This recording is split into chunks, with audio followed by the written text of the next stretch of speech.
ಏನು ಸರ್ ಎಲ್ಲ ಮಾನವನ ದುರಾಸೆ. ಇವತ್ತು HFSಗಳು ಅಂತ ಹೆಸರು ಕಟ್ಕೊಂಡಿದ್ದಾರೆ. ಅಮೇರಿಕದ ವಿಜ್ಞಾನಿಗಳು ಏನು ಹಂದಿ ಸೆಮೆನ್ಸಲ್ಲಿ ಅದನ್ನು ತಯಾರು ಮಾಡಿದ್ದಲ್ಲದೆ ಇವತ್ತೇನಾಯಿತು, ಪ್ರಪಂಚ ಎಲ್ಲ ಸ್ಪ್ರೆಡ್ ಆಯಿತು. ಏನು ಹಾಲು ಬಂದಿದ್ದು ನೋಡಿ, ಆ ಮಾನವನ ಅತಿ ದುರಾಸೆ. ಹಾಲಿಗೆ ದುಡ್ಡು ಬರುತ್ತೆ ಅಂತಾರೆ, ಆ ದುಡ್ಡು ತಗೊಂಡೋಗಿ ಎಲ್ಲಿಗ್ತಾರೆ, ಡಾಕ್ಟ್ರಿಗೆ ಇಕ್ತಾರೆ.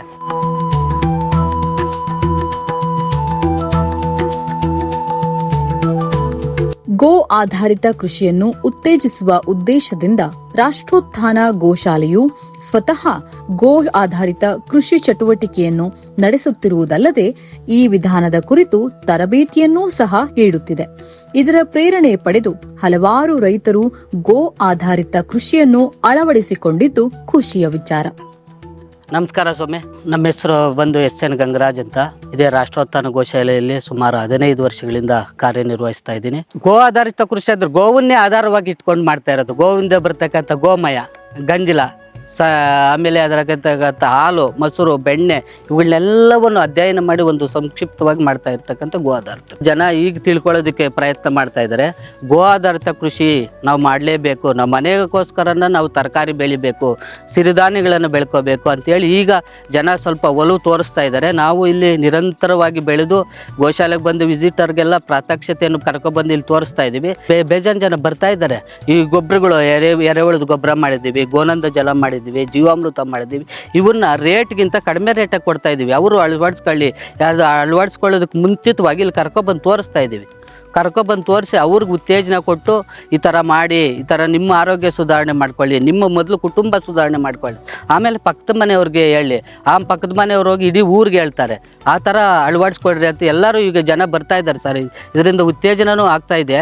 ಕೆಲವು ನಮ್ಮಲ್ಲೇ ಬೇಜಾನ್ ಜನ ಬಂದು ಇಲ್ಲೇ ಕಲ್ತ್ಕೊಂಡೋಗಿ ಬೇರೆ ಕಡೆ ಮಾಡ್ತಾ ಇರೋಂಥ ಉದಾಹರಣೆಗಳು ಸಾಕಷ್ಟು ಇದ್ದಾವೆ. 4-5 ಕಡೆಯಿಂದ ಸರ್, ಬೆಂಗಳೂರು ಕಡೆಯಿಂದ ಫೋನ್ ಬರ್ತಾ ಇದ್ದಾವೆ. ಸರ್ ನೀವು ಮಲ್ಟಿಲೇಯರ್ ಕೃಷಿ ಮಾಡಿದ್ದೀರಲ್ಲ, ಅದನ್ನೇನಾದರೂ ಬಂದು ನಮ್ಗೆ ಅಳವಡಿಸ್ಕೊಡ್ತೀರಾ, ನಮ್ಮ ತರಕಾರಿ ಬೆಳೆದ್ಕೊಡ್ತೀರಾ?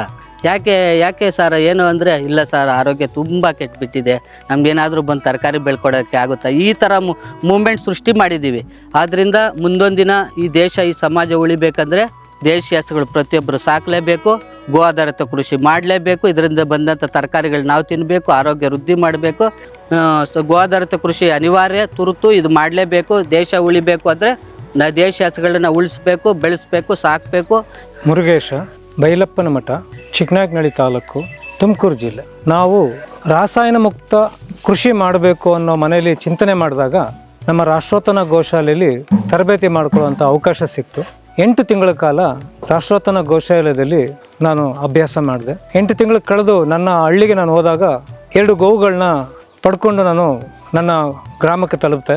ಈ ವರ್ಷ ನಾನು ಯಾವುದೇ ರಾಸಾಯನಿಕ ಗೊಬ್ಬರ ಬಳಸ್ದಲೇ ನಮ್ಮ ಪರಿಸರದಲ್ಲಿ, ನಮ್ಮ ಭೂಮಿನಲ್ಲಿ ಗೋವಿನ ಗೋಮಯ, ಗೋಮೂತ್ರ ಇವುಗಳನ್ನ ಬಳಕೆ ಮಾಡಿ ಎರೆಗೊಬ್ಬರ ಅಂತಲೂ ಒಂದು ಬಳಕೆ ಮಾಡ್ಕೊಳ್ತಾ, ಅದನ್ನು ಉತ್ಪನ್ನ ಮಾಡ್ಕೊಳ್ತಾ ನನ್ನ ಮನೆಯಲ್ಲಿ ಈ ರೀತಿಯಾಗಿ ಬೆಳೆದಿದ್ದೀನಿ.